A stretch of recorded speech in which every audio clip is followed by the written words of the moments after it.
You know, I'd like to talk about something. When I got into LASFS, I became fascinated by the history of the club. There was a group, especially because even though I was sort of not like Digby out totally, but I was out to a lot of people. There was a group of gay fans back in the 40s. They lived in a slant shack and they called on Bixel Street, and they called themselves the Bixel Street Irregulars. And they didn't make a secret of the fact that they were gay. It was one of the first times that I know of that gays and fandom intersected. And it's like, I just got fascinated by it. I would go onto Bixel Street, which still exists as a street, just downtown, just west of downtown, and check out their thing. And the guy who was like the major character of that group, I'm having a little trouble. I wrote it down someplace. I'm having a senior moment about names. Anyway, he became very famous in LA because he sort of ran the history group for and in any case, he was part of the Bixel Street Irregulars, and that to me was a fascinating part of LA fandom that I wish it was too early for me. And by the 40s, I was still a kid, but I've been part of that group. Sounds like they had a lot of fun.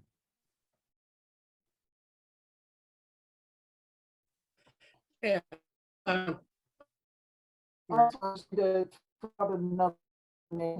about the Golds? You know, Lee and Barry Gold. Well, Lee Gold is a second cousin of mine, and her father was my dentist. So as soon as I joined LASFS, we became pretty good friends, and Biz absolutely very interesting. There's no doubt about it. I love the fact that they still are a couple, and they still, I've gone to events since then at their house, like for Jewish holidays or whatever. It's like, it's just part of the world that the multiple worlds I inhabit. Golds to me are filkers. He was a major filker. I don't know if he still is. And then together, they were the major influence on Dungeons and Dragons and role playing here in Los Angeles. That was, they became, the gods of D&D here. So. Yeah, they were another small barbarian invasion. Yeah. They had their group from UCLA that sort of all came together. But what about David McDaniel? Wasn't he part of that group too? I don't think he came in with them, but they were close friends. Dave McDaniel, otherwise known as Ted Johnstone. Right, exactly. The unusual case of someone who was a fan under an assumed name and wrote books under his real name. Well, there was Steve Tolliver, who was his fan name, but that was Langley, who I still am friends with. Steve Langley, he lives up in the Seattle area. And oh God, there's a whole relationship between. There was a note that came in that suggested Jimmy Kempner was who you were thinking of. Yes, exactly. I'm sorry. I have it written down here, but I couldn't find it. Some names are just hard for me to remember. Yeah, I think we're all at that point where I always had a problem remembering names, but it's gotten worse over the years. And I know at events, someone will come up and I'll be talking to them, and my wife will come over, and it's taken her a while to realize if I don't introduce her, it's because I have no idea of the name of the person I'm talking to. Yes, I often say that the reason that I went into convention management and the hospitality industry is everybody has to wear a name tag. probably the most interesting character I remember from that era. I don't even remember his name. I know that he lived on the steepest hill in Los Angeles, which was, you know, in that area overlooking, that ends up being Dodger Stadium, but it starts at Silver Lake. Glendale Boulevard. And he had a house, and a lot of people would get together, and I can't remember his name. Anyway, whatever. Just somebody here might know who I'm talking about, but doesn't matter. We're talking about characters. He was definitely, I'm sorry, I can't remember his name.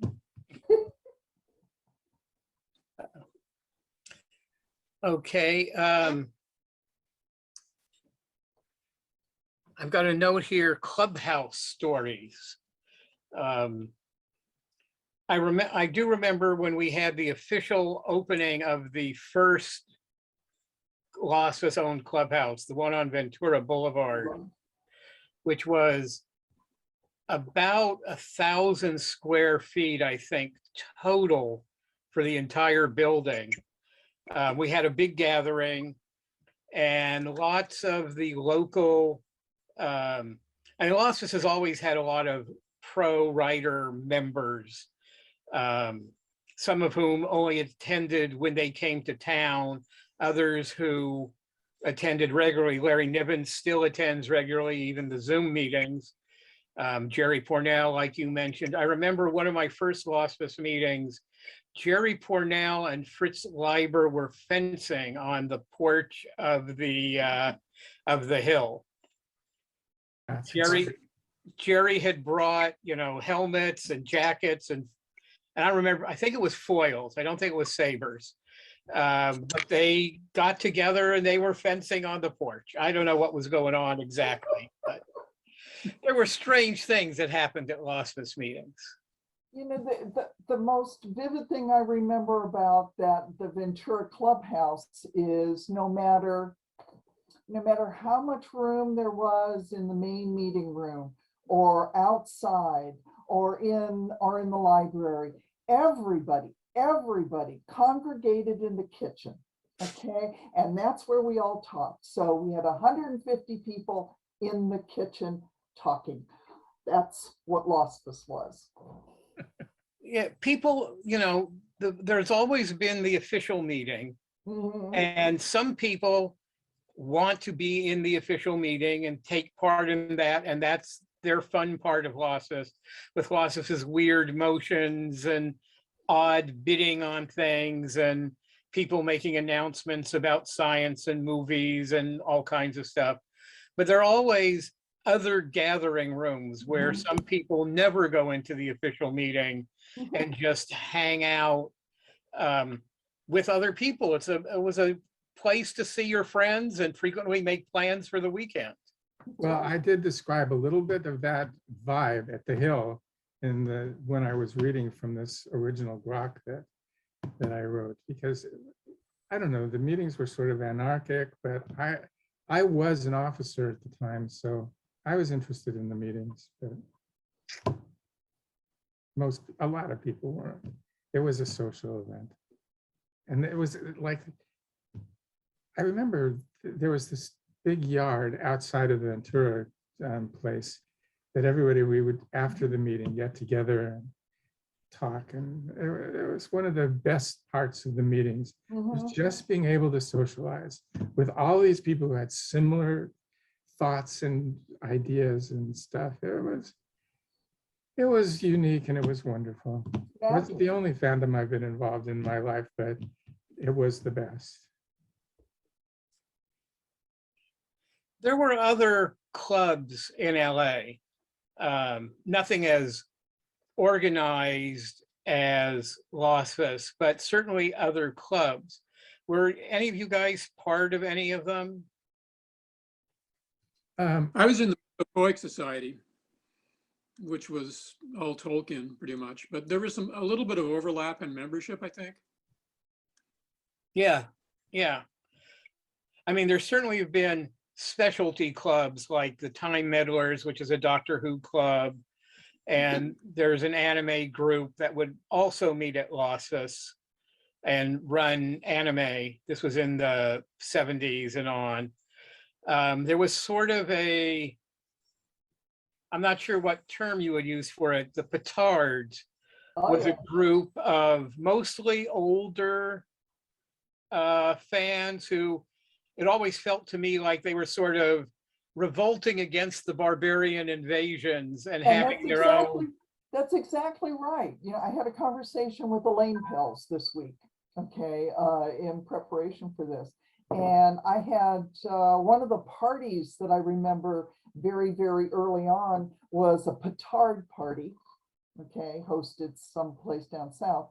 And so I asked about it, and apparently the Petards were a group that formed in reaction to an older group of fans in LASFS that would discuss in high dungeon, you know, serious topics about science fiction. I mean, they really Kirk-Ken. taught science fiction, okay? And they didn't want anybody, all those other people. So Bruce Pels was one of them. I think No, actually, Bruce was not a member of the Petards. but Elaine thought he was.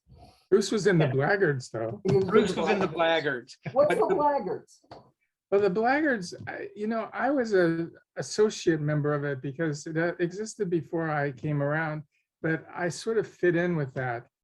Chuck Crane and Bruce Pels, and I think it started because we wanted to bid for, or a lot of it was because we wanted to bid for a Westercon or a Worldcon or whatever. And even though I was in theory a member of it, I came after they were really active, so I can't really talk to it much, but I know I was a member of it. And feeling or whatever. Yeah.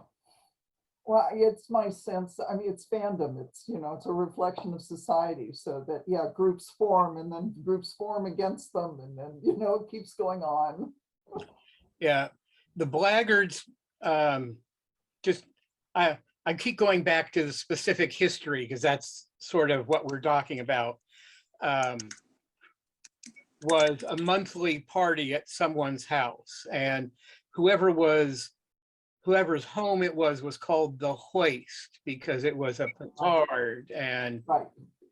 and fans can't resist a pun. Well, I guess maybe I was just an honorary member because even though I somehow knew the people who were involved in it, but at the time when I think it was at its most active or whatever, I had decamped for whatever reason, to the Lake Arrowhead Hill Mountains, and I was really out of touch for a couple of years. I saw a question pop up on the chat about Coventry. I think Ken, was that before even you, or? The name is familiar. I can't speak to it because I just don't remember being in that much involved. Yeah, I think that was a 50s, early 60s thing, I think. And my understanding of it is that there was this whole set of fantasy world characters that a number of LASFS members, including Bruce, I think including the Trimbles and a number of other people, and they would write fantasy world stories about these characters and then got pissed off at each other, some of them, about someone misusing their character or something. And there were giant feuds and wars over Coventry. And I sure wish that the internet had existed back then. or maybe you don't. But there were a whole lot of fanzines, and I'm sure there are people, maybe even people listening to this, who know more about it than I do. Yeah. But it was before, I think it was before any of us when it actually happened. No, I only heard of it secondhand through Bruce, and there was nothing good. Yeah. Someone, I keep seeing things flash up on the chat, and I apologize, I'm not really able to read them, but there was something about a gang problem. Did LASFS ever have a gang problem? And my only knowledge, and this is secondhand, was that there was some Halloween party either in the late 50s or early 60s before I was involved, where someone showed up uninvited, got thrown out, and later someone came by and fired a gun into the building. No one was injured or anything, but that's the closest I can think of as any kind of gang problem LASFS had. Boy, I never heard that story. I'm glad I wasn't Wow. around when it happened. I think Fred Patton told me about it. He was one of the people at the party. But again, That's surprising. I mean, there were stories. I mean, we had one fan who was killed driving through the Watts area, I remember. Can't remember, of course. Ed Baker? Could be, but it came as a real shock, and it happened during that period of time that I was active. Yeah, Ed Baker, that was a more complicated situation. I've heard many different stories as to what happened. I don't think it was gangs, but it was crime. He was held up and killed. Well, I know that it did happen in the gang areas around. He was driving through. That's the story that I knew. It was somebody that I didn't know at the time, but and grieved, but one of those little things that maybe I've mostly forgotten. Well, I mean, there's a lot of stuff that we only hear stories about. Ed Baker, Ted Johnstone, Dave McDaniel's accidental death. Mhm. You know, we don't know all the details of, so perhaps being recorded for posterity is not where to go into the different rumors about what happened. But yeah, there were a few fans who met unfortunate ends. Yeah, wasn't there a connection to the LA fandom and the Tate LaBianca murders? Really? Wow. Well, I know that David Bruce. Gerald was, my memory is that David related that he was seeing, he's the caretaker or something at the house, the guy who lived in the back house. And he was supposed to go see him that night, as I remember David telling it, and didn't. And that was the night everyone got killed. Well, my story about that era or that time was the day after that event.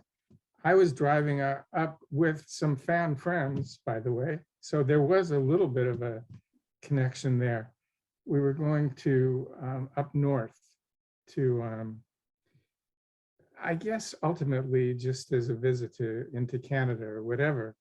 But I remember hearing about it on the radio and the news, and we would sort of pretend maybe that we were on the lam from having done whatever it was that they were doing, because we were really on our way out of LA at the time. Anyway, whatever. Silliness.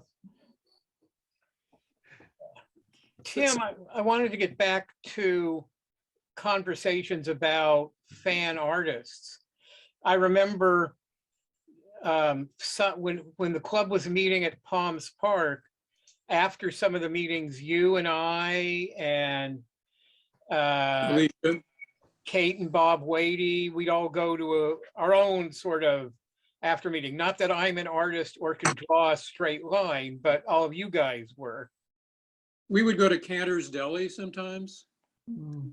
And there was a place on Hollywood Boulevard called Colonel Lee's Mongolian Barbecue or something like that. Yeah, Colonel Lee's. Yeah. And those were the two I remember the most vividly. Yeah. Yeah, it was a great privilege to know both George and Alicia. Yeah. Yeah. They're great. I'm still in touch with Alicia. I haven't heard from George in a long time. Yeah, he's up in Livermore. We still get Christmas cards sometimes from him. His site has failed pretty much, which is pretty tragic. And I think he's in assisted living of some sort. But he must be, gosh, he was 10 years older than me. So I don't know how old he is now, but I hope he's still well. I haven't heard from him in quite a while. Yeah. Tim did the cover of my first fanzine, and George did the cover of my second fanzine. And those pieces of art are both on the wall in the hallway outside my office. They did covers for Shaggy, both of them, and art things. Plus, Tim did this Tolkien calendar for the, I guess in 1968. I still have it. I mean, I have a copy of it here, but unfortunately, it's hard. Yeah. But I mean, it was 69. I don't know. It goes in and out of focus, but and then that's very collectible. Yeah, I know. I had a few copies and they went quickly when somebody convinced me to put them on the market. But, I mean, I didn't get rich off of them, but I'm sorry, I should pay you. I mean, it was copyright by you too. So whatever it was, copyright 1968 by Tim Kirk and Ken Rudolph. So I should have paid you whatever little stipend that I got for my. That was part of your like master, your MFA thesis or something, Tim?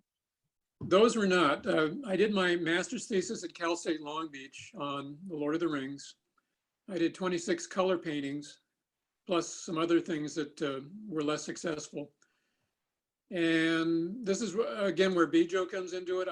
I displayed them at, I think it was a Westercon. Yeah. In 1972, or I can't remember exactly what year it was. And at that Westercon, it just so happened that Ian and Betty Ballantyne were visiting the convention, as they often did. And they saw those paintings in the art show, and they bought them all and published them as the 1975 Tolkien calendar by Ballantyne Books. So that really kicked my career off. So that was very fortunate. And again, it was a lot of it is luck, being in the right place at the right time. Yeah. But I have that to thank fandom for also, and LASFS. Yeah, and I want to go back. You mentioned this earlier. Bijo and John created art shows for conventions. It seems like every convention has an art show, and like we've always had them. But before them, I don't know what year it started, early 60s, I guess. There's something she called Project Art Show. Was the first art shows at science fiction conventions. That's meant a lot to the world of fandom and a lot of people's individual careers. Sure. Not to mention Star Trek. Yeah. Jerry Sullivan posted that in 2016, George Barr was already in assisted living. Yes. So hopefully he's doing okay. I don't know if anyone's been in touch with him since. But there were a lot of fan artists who have, and professional artists who have come through LASFS over the years and have had good careers, as well as writers. Yeah. That's where I first met Harlan Ellison, and one thing led to another, and I was able to illustrate the still unpublished Last Dangerous Visions, which apparently now is going to be published in a shortened form, maybe later this year. So after 40 years, it'll be good to see it. Is your art still going to be with it? Yeah, I think originally there was something like 120 stories. I mean, it was a huge volume. And I think maybe only Harlan and I were the only ones who actually read all the manuscripts. And it was some fantastic stuff. I think due to authors passing away and legal rights reverting and things like that, I think there are going to be 30 or 40 stories in this final volume. That's what I understand right now, with my illustrations still. Of course, Harlan himself was a character. Oh yeah, and Bradbury too. That's where I saw Ray Bradbury. I met Bradbury. Harlan, I actually met a few times, and I got the feeling that he didn't like me for some reason. I don't know why. I don't know. But yeah, I mean, Harlan, Heinlein, Bradbury, Yeah. all kinds of major names in science fiction and minor names in science fiction and all levels of names. We've had a lot of great people come through LASFS as regular attending members over the years. Well, Heinlein was God to me, and I never actually met him in person, but part of that was because given the chance, you don't ever want to be introduced to your God, because I felt that way anyway. I guess I was particularly shy in that. Oh, Ken, I actually did get to meet Heinlein, and I met him at the LASFS clubhouse. He was there. He was there doing blood drives, stuff. And, I got an autograph and everything, so. You're so lucky. Heinlein had asked us to start the blood drives right after he'd had that surgery, and so we threw at LACon, one of the LACons, I guess 84, the first big Heinlein blood drive. No, it had to be before that. Yeah, It was a Westercon. It must have been a Westercon, yeah. But we threw the first ones. I remember I had Linda Miller and Mark Schurmeister did big posters for the blood drive we had up at the convention. And he said, to thank us for the blood drive, and we filled whatever the quota the Red Cross had set up for us. He came down for a party at LASFS that to thank everybody. And so, because he, of course, was living up north by then. So that may have been the event where you met him. That was probably it, yeah. Yeah. So, but again, Heinlein, the Ventura Clubhouse, blood drives altogether. Sorry, I missed it. Believe me. But Yeah.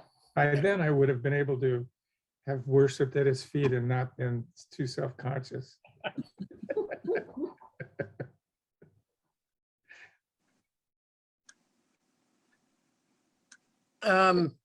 Okay, I have a question here about the effect of Star Trek and Star Wars fandoms on LASFS. Well, obviously, yes. David Gerald was the connection in a way between fandom and Star Trek. Mm-hmm. But Star Trek had its own major existence outside of LASFS. I mean, let's face it. Wasn't my particular trip, but Star Wars too. I was a 2001 person, right? That was, real science fiction. It was, No, Star Trek. Yeah, David, of course, was active. He wasn't just a pro showing up at LASFS. He became active in fandom. He was a president of the club for a while. Was very involved with LASFS, coming to the meetings and everything. not surprising at all. He was. Well, there's another author. I don't think he ever really got involved in LASFS, but he certainly got involved in the drug group that I was in, Norman Spinrad. for Yeah. instance. Yeah, Norman was never really active with LASFS. Yeah, but he was I could go into personal things about the relationships and stuff that I'm not going to do it in this group, so that's all right. Many of us have had encounters with Norman over the years. He was a cool guy. I loved his books. Like Jack Barron, great book. Yeah. But I think for LASFS, I think Star Trek and Star Wars may have helped boost attendance with people being interested in science fiction, but I don't think it really had a overriding effect on the membership. It was major for Worldcons and things like that, but maybe not as much for LASFS. Well, I don't know, because I really wasn't involved with LASFS after 73 or 4. you know, it's, I was living in Europe at that time, going back and forth. But my impression, okay, with Star Wars, yeah, was mostly tied up with you, Craig, okay, and your involvement with Star Wars. But I worked on Star Wars, so. but it was, you know, it was not just another science fiction movie, okay, but you know, it had a major influence, but it wasn't all consuming. It was, you know, we were also into other stuff. There was Family of the Paradise and, you know, all this other stuff. So, you know, it didn't consume us, but it influenced. Yeah, Star Trek would have been around the time you joined when it might have had an influence on LASFS, Ken, but I Yeah, don't have well, the impression it did. I actually sort of worked on the first Star Trek movie, but the company I was working with ended up getting fired. I mean, some of the special effects that we shot ended up in the movie, but anyway, that was not Star Wars, that was Star Trek. Tron, that was another one that my company shot, some of the original Tron stuff. So that was a thrill. Okay. I'm just looking at these. Why don't we see if anyone listening has any questions? So I'll start.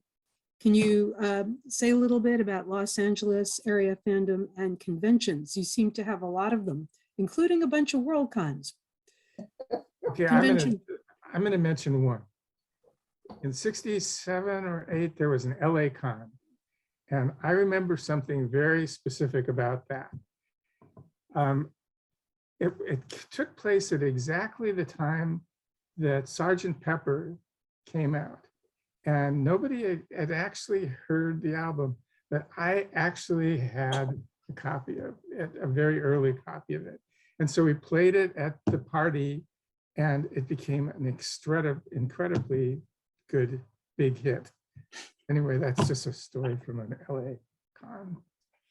Yeah, well, LASFS has always been involved with conventions that members of LASFS, and I guess through LASFS, created the Worldcon in the 1940s, which of course is before any of us. And Worldcon is, in a sense, owned by LASFS.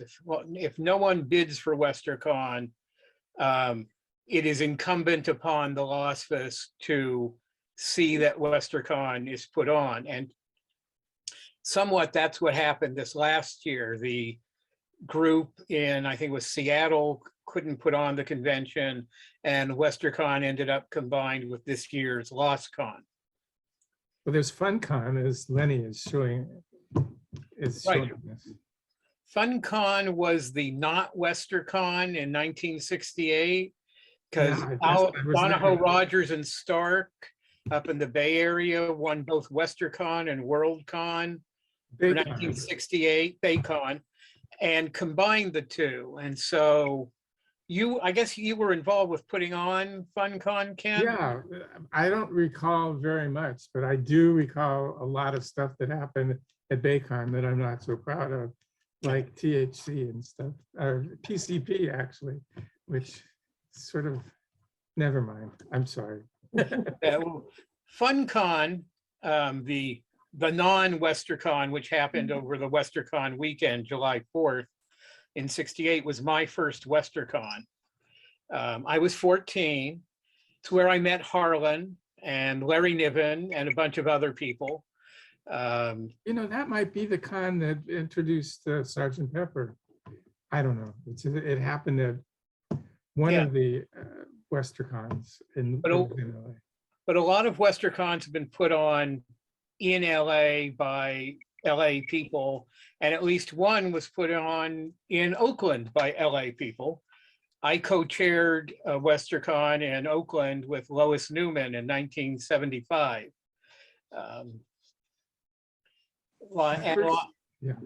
LASFS also has Loscon, which it seemed with COVID, it seems like this just happened, but it was back in November, was the 47th, I think, Loscon. Yeah, 1976 was the first one. It was Pacific Con 1. Okay, is what we called it at that point. No, it was LA 2000. Was it?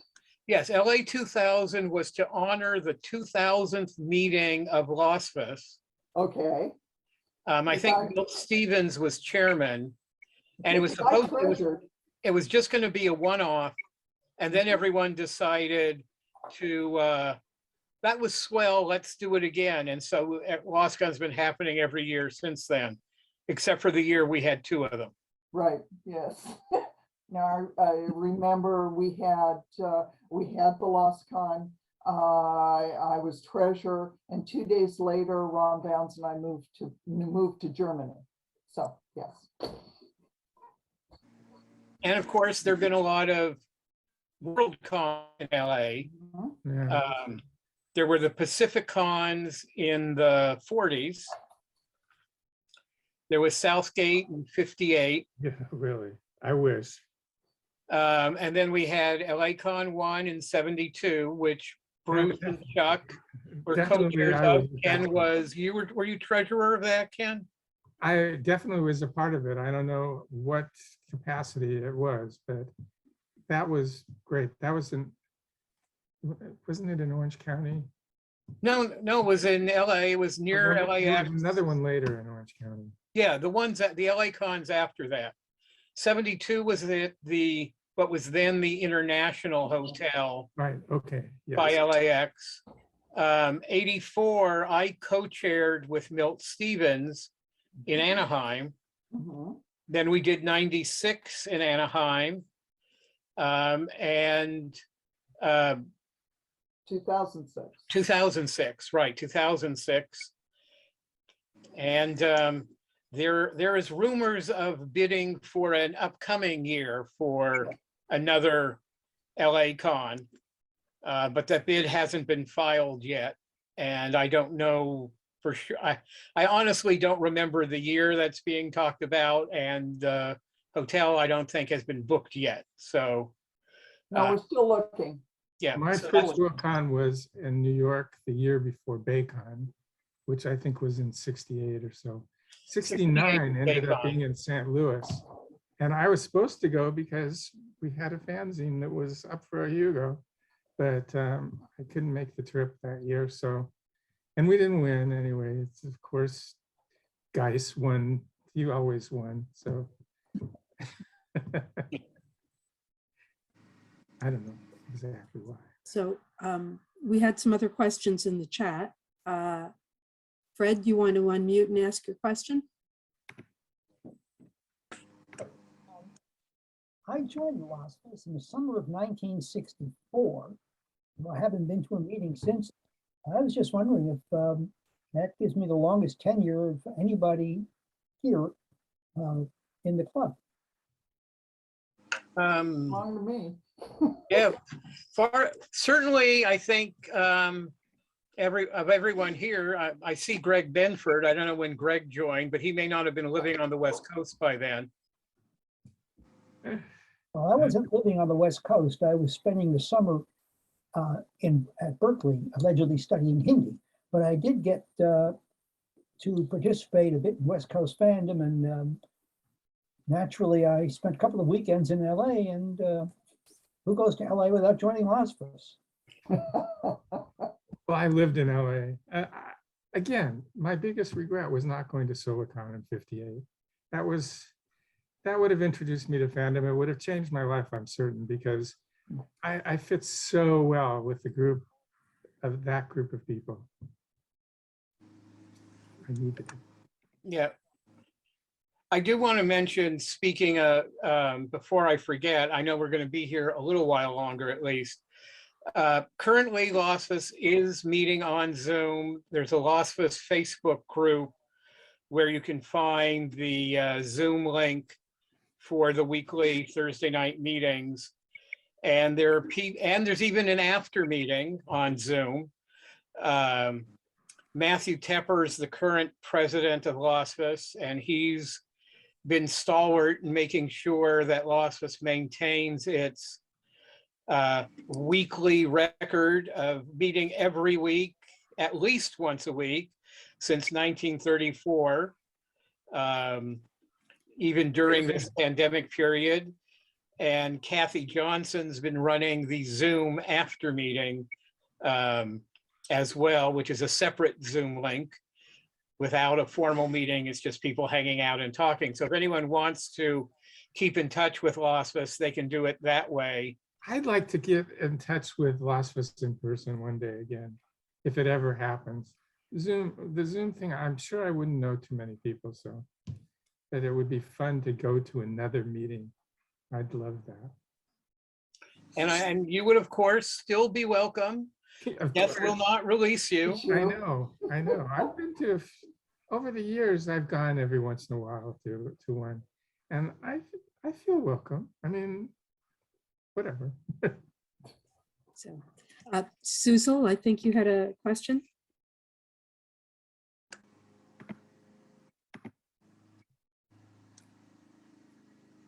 You have to unmute yourself, Susan. She's working on it. Nope, but she's not get there yet.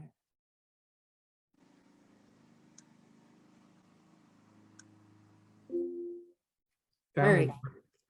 Maybe we'll go to somebody There we else. go. I'm sorry, we were having trouble. We couldn't find ourselves to unmute. Okay, so now I was actually typed the question, but we couldn't change the name on our window. I have 1,000 of them, but the one that I put into chat was, did Octavia Butler attend LASFS meeting? Because she lived in Pasadena for quite a long time. I have an Octavia Butler story, but not through LASFS. It just so happens that I went to a lecture, not a lecture, it was like a seminar or something that she ran in Long Beach. And I didn't know who she was because by that time I wasn't a big reader anymore. But it turned out that once I actually heard her talk and was part of this seminar, I got very interested in going back and checking her out or whatever. So that's my only Octavia. So that's a no on the attendance? No, actually, Doesn't count for Octavia me.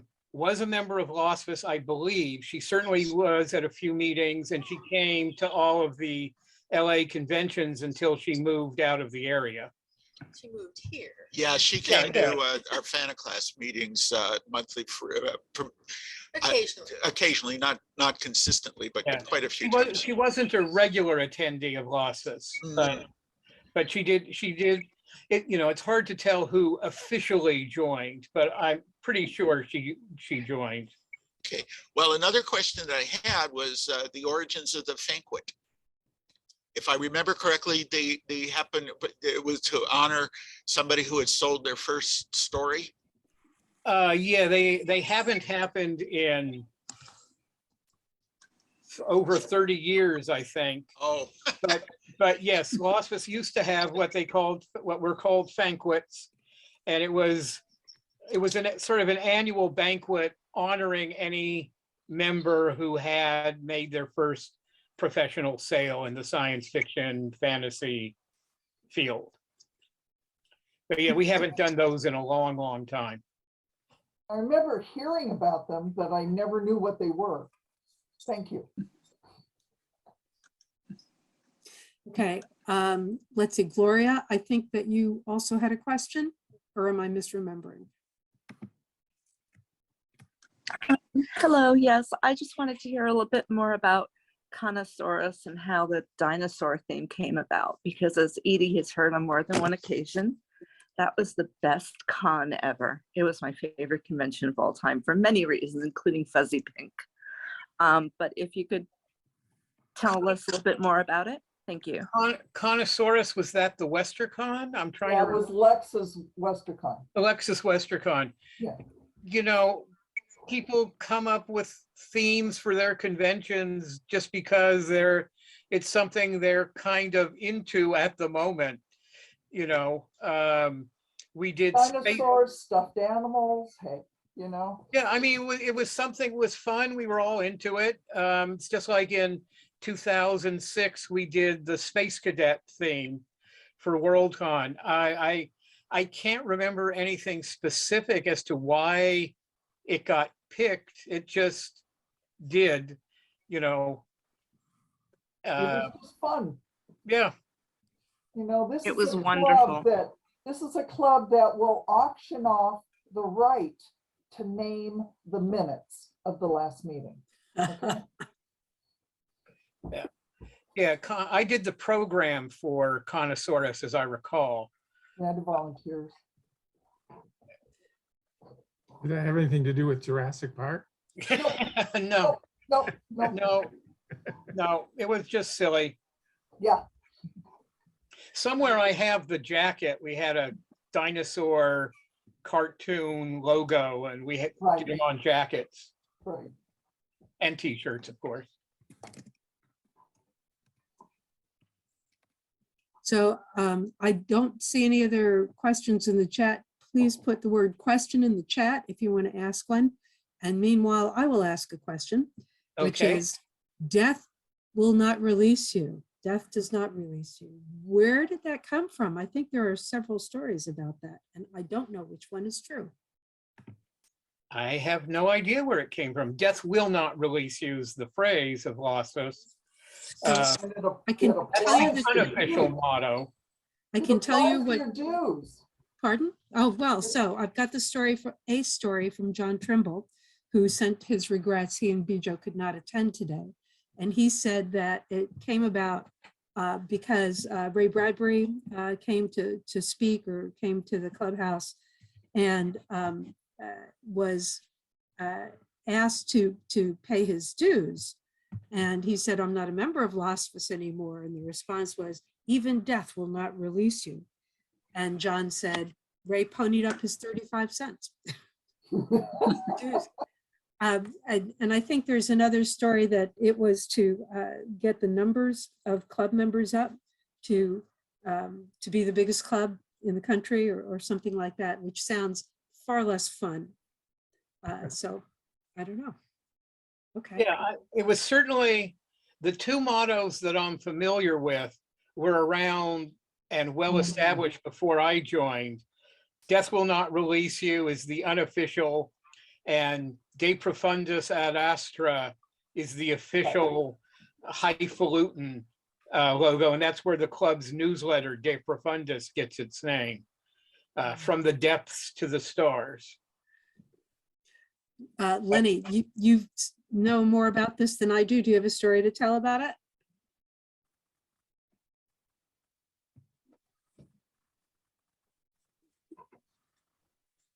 Lenny? I only know what I heard from the Trimbles, which is that a member of LASFS called Ernie Wheatley invented the phrase. So There you go. Okay. Hey, Lenny. How's it Oh, going? hi, Lenny. So do we have any other questions or comments that people want to make?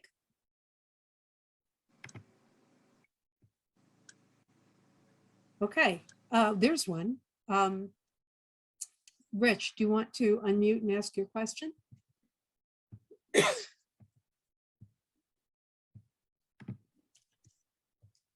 Hey, it worked. Okay, hi. Bruce, who I miss every day, by the way, he had talked at one point about how the first NASFIC had come into existence back in 1975 in LA, but I either wasn't listening clearly or it got garbled a little bit. Can you clarify on that? I don't really know all the detail. I mean, NASFICs were created by the Worldcon, I guess. I'm not sure. No. I know that I think there were originally 2 attempts to do it. Bruce wanted to do it and Chuck Crane wanted to do it, and Chuck's bid got selected. But you're pointing, but you're you're muted, Rich. But I really don't know the details. That sounds correct. That sounds correct. That there were 2 competing bids, and I think Chuck's was the one that was selected. Yeah, Chuck's was the one that was selected. But I don't really know more details about it than that. I attended it, but I wasn't involved with it, and I wasn't involved with the bidding that I can remember. I don't know if I was involved with Bruce's bid, it was just tangentially if he won kind of thing.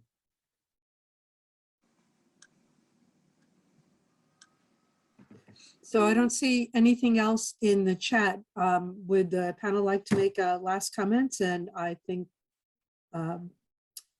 we'll end up soon. I'm running out of voice and running out of things to say, but I'm really glad that we've managed to get this together, because tripping down into the past is a lot of fun, let's face it.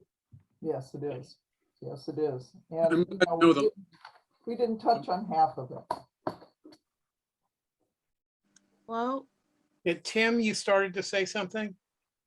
I'm glad that LASFS is still going strong. I kind of lost track over the years, and it seems to be, in whatever form it's in, as healthy as it ever was. So.